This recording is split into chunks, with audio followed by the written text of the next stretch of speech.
অনেক সময় ভুলবশত আমরা বিভিন্ন ফাইল ডিলিট করে ফেলি বা কোনো পিকচার হতে পারে, সেটা যে কোনো টাইপের ফাইল আমরা আসলে ডিলিট করে ফেলি এবং পরবর্তীতে দেখি যে ওটা প্রয়োজন হয়ে যায়। তো সেই ক্ষেত্রে আজকে আমরা আসলে ইন্ট্রোডিউস করে দিব এমন একটা সফটওয়্যারে, যে সফটওয়্যারের মাধ্যমে আপনার ডিলিট হয়ে যাওয়া, ফরম্যাট হয়ে যাওয়া বা অ্যাক্সিডেন্টলি ডিলিট হওয়া বা মানে যে কোনো লস ফাইলকে আপনি আসলে রিকভারি করতে পারবেন।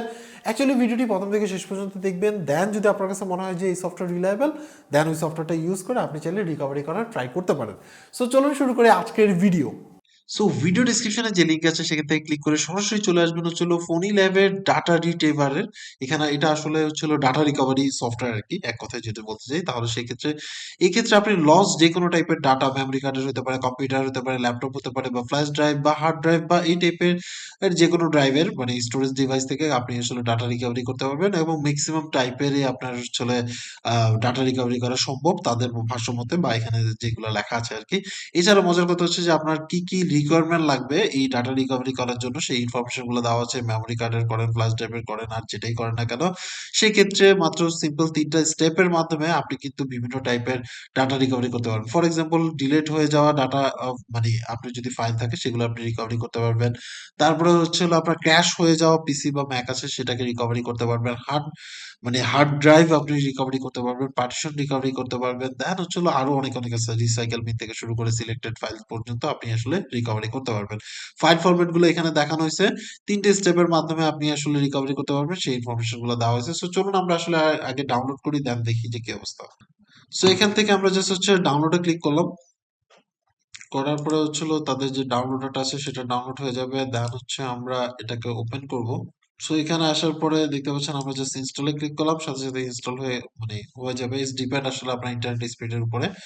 সো একদম ইজি একটা ছোট আপনার হচ্ছে হলো যে সফটওয়্যার, যার মাধ্যমে আপনি আসলে বড় বড় কাজ করতে পারবেন, মানে হচ্ছে হলো বিভিন্ন টাইপের ডাটা রিকভারি করতে পারবেন একদম ইজিলি। আপনার হচ্ছে হলো সেট আপ হয়ে গেছে। সো আমাদের কাছে আসলে পারচেজ কোড ছিল, সেটা আমাদেরকে প্রোভাইড করা হয়েছে ভিডিওটি মেক করার জন্য। সো এখানের মধ্যে আসার পরে দেখতে পাচ্ছেন যে আপনি এখানে কিন্তু বিভিন্ন টাইপের অপশন পেয়ে যাবেন। ফর এক্সাম্পল, আপনি কি টাইপের ডাটা রিকভারি করতে চান সেটা কিন্তু এখানে পেয়ে যাবেন। সো আমরা আসলে একটা পেন ড্রাইভ লাগাই, বা আমরা ফ্ল্যাশ ড্রাইভ বলি, সেই ফ্ল্যাশ ড্রাইভ লাগালাম। লাগানোর পরে এটা কিন্তু এখানের মধ্যে শো করবে, অলরেডি আমাকে এখানে শো করতেছে। এখন আমি পেন ড্রাইভের মধ্যে কিছু ফাইল অলরেডি আগে থাকতে নিয়ে রাখছি, যেহেতু আমাকে চেক করে দেখাইতে হবে। সো এই ক্ষেত্রে একটা ফোল্ডার মেক করছি, তার মধ্যে কিছু আপনার হচ্ছে আমি এখান থেকে ভিউজ থেকে লার্জ আইকনে দিয়ে দিই। আপনার হচ্ছে কিছু পিকচার নিলাম, মানে পিকচার, দেন হচ্ছে হলো স্ক্রিনশট, ভিডিওস, দেন আরো কিছু পিকচার, দেন হচ্ছে হলো আপনার ডকুমেন্ট, অডিও, এই কয়েকটা জিনিস নিলাম। এখন কথা হচ্ছে আমি এটা থেকে ডিলিট করে দিব, দেখবো যে আসলে এটা সহজে মানে ডাটা রিকভারি করতে পারে কিনা। সো আমরা ডিলিট করে দিলাম। দেন হচ্ছে এখন আমরা এখান থেকে যদি আমরা ডাটা রিকভারি করতে চাই, তাহলে সেক্ষেত্রে আমি আসলে কি কি রিকভারি করতে যাচ্ছি। প্রথম স্টেপ, আপনি কি শুধু ইমেজ রিকভারি করবেন, নাকি আপনি অডিও করবেন, নাকি ভিডিও করবেন, ইমেল করবেন, ডকুমেন্টস করবেন, কোনটা কোনটা লাগবে? কারণ আমার এত কিছু লাগবে না, আমার লাগবে ইমেল লাগবে না, আমার আদার্স লাগবে না, আমার লাগবে হচ্ছে হলো মানে আপনার হচ্ছে ইমেজ লাগবে, অডিও লাগবে, ভিডিও লাগবে, যেটা যেটা লাগবে সেটা সেটা আমি সিলেক্ট করলাম। এবং দেন হচ্ছে হলো আপনি কোনটা থেকে রিকভারি করতে চাচ্ছেন, কোন স্টোরেজ থেকে, এখান থেকে দেখুন আরো বাকি ইনফরমেশন গুলো, এবং ভিতরের ইন্টারনাল যে ড্রাইভ গুলো আছে সেগুলো কিন্তু এখানের মধ্যে দেখাচ্ছে। তো আমরা যেহেতু ফ্ল্যাশ ড্রাইভ থেকে করব বা পেন ড্রাইভ থেকে করব, সেটা সিলেক্ট করলাম। আপনি চাইলে রিসাইকেল বিনে যদি থাকে তাহলে সেখান থেকে বা সিলেক্ট করে দিতে পারবেন। তো so আমরা হচ্ছে হলো এটা দিয়ে ওকে করলাম। ওকে করার সাথে সাথেই কিন্তু দেখুন অলরেডি অনেকগুলো ফাইল চলে আসছে।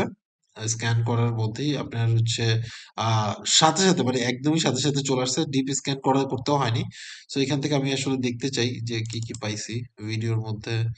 MP4 এর মধ্যে MP4 টাইপস, ও বাবা, আগের অনেক ভিডিওস গুলাও কিন্তু এখানের মধ্যে চলে আসছে। মজার কথা হচ্ছে যে প্রত্যেকটা এই যে দেখুন, এখান থেকে কিন্তু আপনি প্রিভিউ দেখতে পারবেন, মানে আপনার যে ফাইলগুলো আছে সেগুলোর প্রিভিউ দেখতে পারবেন। ডকুমেন্টস এর মধ্যে চলে আসলে আমার পিডিএফ ছিল একটা, সেই পিডিএফও কিন্তু এখানের মধ্যে চলে আসছে। সো ইজিলি মানে আপনি দেখুন এখানে 303 MB পর্যন্ত আপনার হচ্ছে ডাটা রিকভারি হয়ে যাবে যদি আমি এখান থেকে চাই।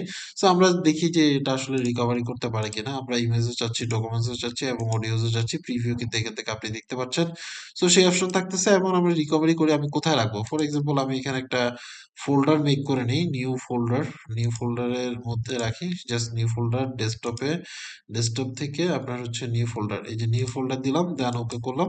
করার পরে আপনার এই ডাটাগুলো আসলে রিকভার হয়ে যাবে। মানে টোটাল যে ডাটাগুলো তারা আসলে সিলেক্ট করছে, আমি চাইলে পুরোটাই স্ক্যান করতে পারতাম, আগে পুরো লস্ট ফাইলগুলোও চাইলে আপনার হচ্ছে ডিপ স্ক্যান করে আপনি নিয়ে আসতে পারবেন। ইটস ডিপেন্ড আপনার কোনটা কোনটা প্রয়োজন আছে। সো আমার এখানে ডাটার সাইজের উপর ডিপেন্ড করে কিন্তু রিকভারির ক্ষেত্রে টাইম লাগবে। সো এখানের মধ্যে ফোনি ল্যাবের যে ডাটা রিটেইভার বলে তারা আসলে, সো এটার মাধ্যমে কত স্পিডে করতে পারে। ওকে, ডান, চলে আসলো কুইক স্ক্যান, ডিস্ক আসলো। এখান থেকে দেখুন অডিওর ক্ষেত্রে আমি অডিওর একটা ফাইল ছিল, সেই ফাইলটা কিন্তু এখানের মধ্যে পেয়ে গেছি অলরেডি। সেটা ওয়ার্ক করে কিনা, ইয়েস, ওকে, এটা কিন্তু ওয়ার্ক করতেছে, না হলে সামনের দিকে চলে যেত, এটা একটা ব্যাপার। দেন হচ্ছিল আমি আরো দেখি, আর এখান থেকে আমি যদি ইমেজ গুলা দেখতে চাই, আমার কাছে আসলে জেপেগ ছিল, এই ইমেজটা কিন্তু আমি এখানের মধ্যে চলে আসছে। দেন হচ্ছে আর একটু দেখি ইমেজ থেকে আরেকটা, মানে প্রত্যেকটা ফাইল ফরম্যাট হিসেবে সাজানো আছে, যেগুলো ছিল সবগুলো কিন্তু আমি এখানের মধ্যে পেয়ে গেছি আর কি। সো এটা গেল। দেন মানে অর্গানাইজ করা, এটা একটা ভালো জিনিস যে আপনি সহজে যে কোনো স্পেসিফিক ফাইল যদি খুঁজতে চান সেটা কিন্তু পসিবল। সো এখানের মধ্যে আমার ভিডিও ফাইলটা আসছে কিনা দেখি, এই যে ভিডিও ফাইল, যেটা আমি আসলে আপনার ডিলিট করে দিছিলাম, সেই ফাইলটাও কিন্তু এখানের মধ্যে চলে আসছে ইজি। সো এভাবে করে অনায়াসে আপনি কিন্তু আপনার যে কোনো ফাইল রিকভারি করতে পারেন এই সফটওয়্যার মাধ্যমে।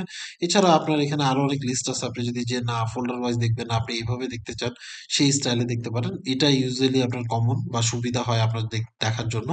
এছাড়া আপনার ফিল্টার আছে, আরো অপশন আছে। ফর এক্সাম্পল মনে করেন আপনার ডাটা যেগুলো দরকার ছিল সেগুলো পাননি, তাহলে সেক্ষেত্রে আপনি এখান থেকে ডিপ স্ক্যানে চলে যেতে পারেন। এই ক্ষেত্রে একটু সময় সময় লাগবে, ডিপ স্ক্যান হতে কত পার্সেন্ট হচ্ছে এখানের মধ্যে সময় দিবে, এবং পুরো আপনার যে পেন ড্রাইভ আছে সেটাকে পুরোটা আপনার হচ্ছে নতুন করে চেক করবে, এবং কত সেকেন্ডে পুরোটার মধ্যে দেখতেছে, মানে কতটুকু রিকভারি করতে পারতেছে বা কতটুকু ফাইল তারা ফরম্যাট বের করে নিতে পারতেছে, সেই ইনফরমেশন কিন্তু এখানের মধ্যে উঠতে থাকবে। সো এইভাবে করে আপনি আপনার যে কোনো ফাইল বা যে কোনো আপনার হচ্ছে হলো ডিলেট হয়ে যাওয়া, রিমুভ হয়ে যাওয়া ফাইল কিন্তু আপনি এখান থেকে অনায়াসে নিতে পারবেন। সো আমরা এখানে স্টপ করে দিলাম, স্টপ করে দিয়ে আমরা ব্যাকে চলে আসি। আসার পরে এখানের মধ্যে তো সে সিলেক্টেড ফাইল তো বাইর করতেই পারছেন, এছাড়া তো রিকভারি করতে পারবেন। এবং এটা কিন্তু অনেক বড় বিশাল একটা সফটওয়্যার না, একদম ছোট একটা সফটওয়্যার, যে সফটওয়্যারের মাধ্যমে অনায়াসে কিন্তু আপনি যে কোনো ডিলেট হয়ে যাওয়া বা যে কোনো টাইপের লস ফাইল কিন্তু আপনি আসলে রিকভারি করতে পারছেন। সো এই ছিল টোটাল ডিটেলস। বুঝতেই পারছেন যে কিভাবে কি করবেন। এইভাবে করে অনায়াসে আপনি আপনার ডিলেট হয়ে যাওয়া ফাইল বা ফরম্যাট হয়ে যাওয়া ফাইল কিন্তু রিটার্ন আনতে পারেন বা রিকভারি করতে পারেন। সো এরপর আসলে এই সফটওয়্যার ইউজ করবেন না করবেন এটা টোটালটা আপনার উপর ডিপেন্ড করে। আমরা জাস্ট হচ্ছে এই সফটওয়্যারের সাথে আপনাকে ইন্ট্রোডিউস করে দিলাম, এটার টার্মস অ্যান্ড কন্ডিশন পড়ে দেখবেন। অ্যান্ড দেন যেহেতু পেইড সফটওয়্যার, সো সেই ক্ষেত্রে আপনার কাছে যদি এটা রিলায়েবল মনে হয় দেন হচ্ছে আপনি ডাউনলোড করে ইউজ করতে পারেন। ভিডিও ডিসক্রিপশন লিঙ্ক আছে, সেখান থেকে গিয়ে দেখে আসতে পারেন। সো আজকে এই পর্যন্তই। অ্যাকচুয়ালি আপনার কাছে এই সফটওয়্যারটা কেমন লাগছে সেটা অবশ্যই অবশ্যই কমেন্টস করে জানাবেন, এবং আপনি কখনো ভুলে কোনো কিছু ডিলিট করে পরবর্তীতে পস্তাইছেন কিনা সেটা অবশ্যই কমেন্টস করে জানাবেন। সবাই ভালো থাকবেন, আল্লাহ হাফেজ।